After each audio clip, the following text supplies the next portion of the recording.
নমস্কাৰ, মই আবৃত্তি কৰিবলৈ লোৱা কবিতাৰ শিৰোনাম লকডাউন।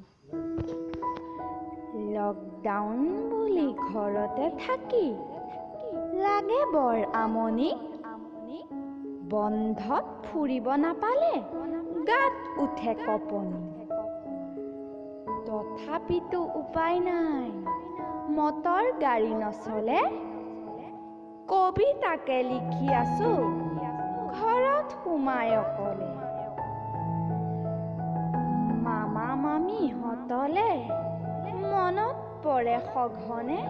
ৰাস্তাত যে পুলিচ আছে, যাওঁ পাৰো কেনেকে?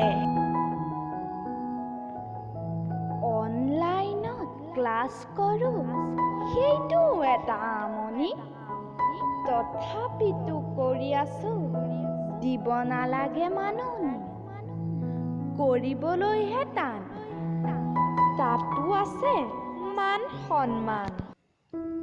মহামাহী জেঠাইহঁতক সদায় পাওঁ ফোনত। সেয়া মাথো সান্তনাহে দিয়ে মোৰ মনত। ধন্যবাদ।